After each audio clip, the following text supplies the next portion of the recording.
আসসালামু আলাইকুম। এখন শুনবেন সংবাদ শিরোনাম। পাল্টা আক্রমণে মধ্যপ্রাচ্যে যুদ্ধাবস্থা। ইরানের ড্রোন হামলায় সৌদি আরামকো তেল শোধনাগার বন্ধ। তেহরানের নাতাঞ্জ পারমাণবিক কেন্দ্রে বোমা ফেলেছে যৌথ বাহিনী।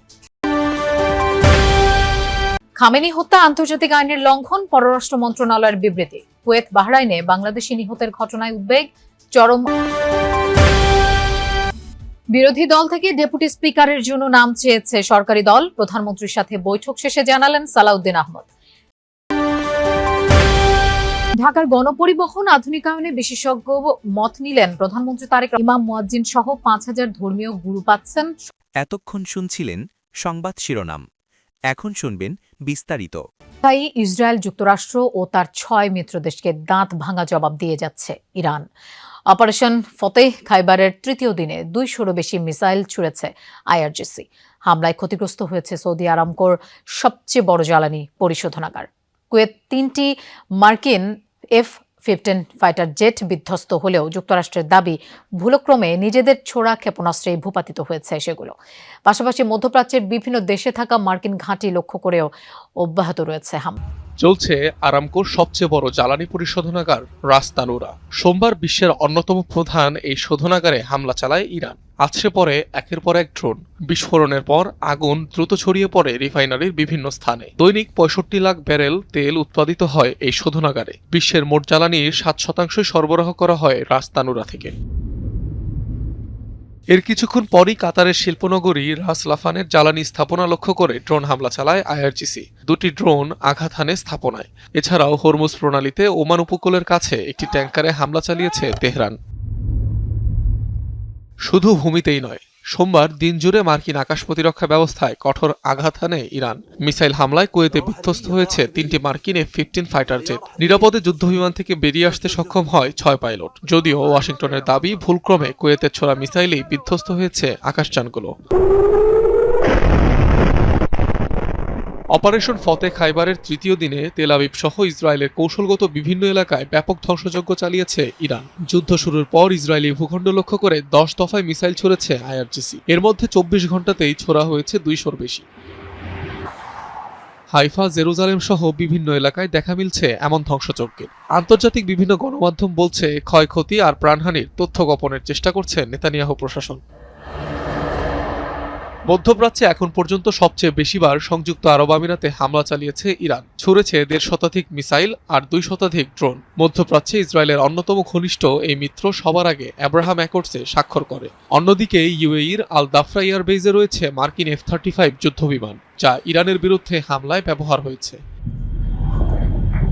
এদিকে মধ্যপ্রাচ্যে মার্কিন সামরিক শক্তির কেন্দ্র বাহরাইনে ৬০টি মিসাইল ও ৩৪টি ড্রোন ছুড়েছে ইরান। সেখানে থাকা যুক্তরাষ্ট্রে ৫ম নৌবহরের শক্তিশালী রাডার সিস্টেম ধ্বংস করেছে তেহরান। এছাড়াও আইআরজিসির হামলায় ক্ষতিগ্রস্ত কুয়েতের আলী আল।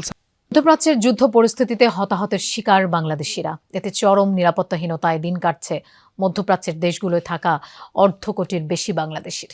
নিরাপত্তা নিয়ে উদ্বেগের পাশাপাশি ভবিষ্যৎ নিয়েও দুশ্চিন্তায় তারা। সরকার বলছে যে সেসব দেশে থাকা বাংলাদেশিদের নিরাপত্তার সর্বোচ্চ অগ্রাধিকার। পরিস্থিতির অবনতি হলে তাদের ফেরানোর প্রস্তুতিও আছে বলে জানিয়েছেন প্রধানমন্ত্রীর পররাষ্ট্র উপদেষ্টা হুমায়ুন কবির। তবে নিয়মিত পরিস্থিতি মূল্যায়ন করে করণীয় বাস্তবায়নের উপায় খোঁজার তাগিদ দিচ্ছেন বিশ্লেষকরা। ইরানে ইসরায়েল ও যুক্তরাষ্ট্রের যৌথ হামলা, সর্বোচ্চ নেতা আয়াতুল্লাহ খোমেনিকে হত্যা, কয়েকশো মানুষের অকাল মৃত্যু, সব মিলিয়ে পরিস্থিতি জটিল। এ অবস্থায় উত্তেজনা ছড়িয়ে পড়েছে পুরো মধ্যপ্রাচ্যে। দুবাইয়ের বিমানবন্দরে হামলার পর সোমবার সৌদি আরবের সবচেয়ে বড় তেল শোধনাগারে হামলার ঘটনায় আতঙ্ক বেড়েছে দেশগুলোতে। কেবল সৌদিতে অবস্থান প্রায় ৩০ লাখ বাংলাদেশির। এর বাইরে আরব আমিরাতে লাখ ১০ সহ সব মিলিয়ে মধ্যপ্রাচ্যে অন্তত ৫০ থেকে ৬০ লাখ বাংলাদেশি কর্মরত। সোমবার দুপুর পর্যন্ত প্রাণ গেছে ২ বাংলাদেশির, আহত হয়েছেন কয়েকজন। তবে সবার অবস্থান জানা সম্ভব নয়। এ পরিস্থিতিতে চরম উৎকণ্ঠায় প্রবাসীরা। সকাল 7টা সাড়ে 7টা বাজে একটা বোমা বিস্ফোরিত হয়েছে আমাদের ইন্ডাস্ট্রিয়াল এরিয়াতে। তো এখানে যত ওয়ার্কার আছে, যত মানুষ আছে গ্যারেজের, সবাই আতঙ্কের মধ্যে আছি আমরা। তো ওখানে দেখতে পাচ্ছেন ওই এরিয়াতে বিস্ফোরিত, তবে আমাদের এখান থেকে প্রায় একটু দূরে। তো এখন আমরা সবকিছু বন্ধ রাখছি। বিরাট শব্দ করতেছে, আমরা আতঙ্কের জন্য রুম থেকে দৌড়ে বাইরে আসছি। পরিস্থিতি খুব ভয়াবহ দেখতেছি। একটা যুদ্ধ অবস্থা এবং অলরেডি বিভিন্ন জায়গায় অ্যাটাক হয়েছে। এরই মধ্যে ঢাকায় থাকা দেশগুলোর দূতাবাস বিরোধী দল থেকে সংসদের ডেপুটি স্পিকার মনোনীত করার জন্য মৌখিকভাবে প্রস্তাব দিয়েছে সরকার। সচিবালয়ে প্রধানমন্ত্রীর সাথে বৈঠক শেষে এই তথ্য জানিয়েছেন স্বরাষ্ট্রমন্ত্রী সালাউদ্দিন আহমদ। তিনি বলেন, বিরোধী পক্ষে আপত্তি সত্ত্বেও সাংবিধানিক রীতি অনুযায়ী সংসদের প্রথম অধিবেশনে ভাষণ দেবেন রাষ্ট্রপতি। সংবিধান সংস্কার পরিষদ বিতর্কে স্বরাষ্ট্রমন্ত্রী বলেন, সংবিধানে নেই এমন কিছু করবে না। জুলাই সনদ বাস্তবায়নকে কেন্দ্র করে অনুষ্ঠিত গণভোটে বিপুল ব্যবধানে হাঁ ভোট জয়ী হওয়ায় দেশের রাজনৈতিক ও সাংবিধানিক কাঠামোয় বড় ধরনের পরিবর্তনের পথ খুলেছে। এবার সেই পরিবর্তনের অংশ হিসেবে সংসদের ডেপুটি স্পিকার হতে যাচ্ছেন বিরোধী দল থেকে।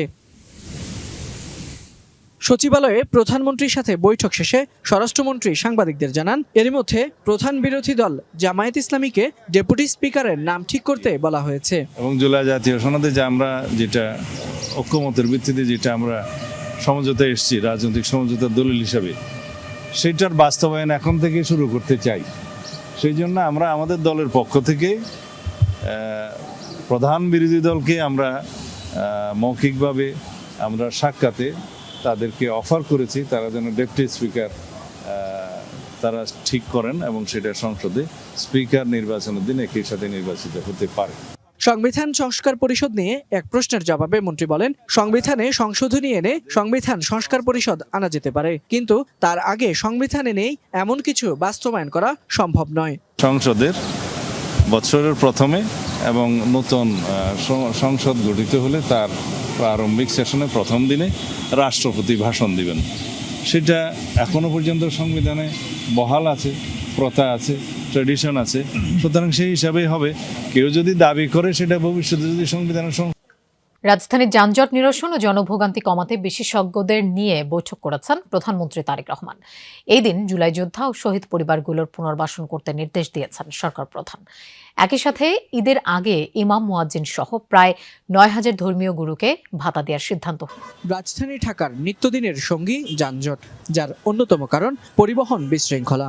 নগরবাসীর ভোগান্তি কমাতে মেট্রো রেলের পাশাপাশি মনোরেল চালুর বিষয়ে ভাবছে সরকার। সোমবার সচিবালয়ে এ নিয়ে বিশেষজ্ঞদের সাথে কথা বলেছেন প্রধানমন্ত্রী তারেক রহমান। বৈঠক শেষে যোগাযোগ বিশেষজ্ঞ অধ্যাপক শামসুল হক বলেন, ঢাকাকে বিকেন্দ্রীকরণ করতে গতিশীল করা হবে রেল যোগাযোগ। সেই সাথে দ্রুত সময়ের মধ্যে নারীদের জন্য বিশেষায়িত বৈদ্যুতিক বাস চালুর কথাও জানান প্রধানমন্ত্রী। আর ঢাকাকে ডিসেন্ট্রালাইজ করার ব্যাপারেও কিন্তু ওনার বড় একটা আগ্রহ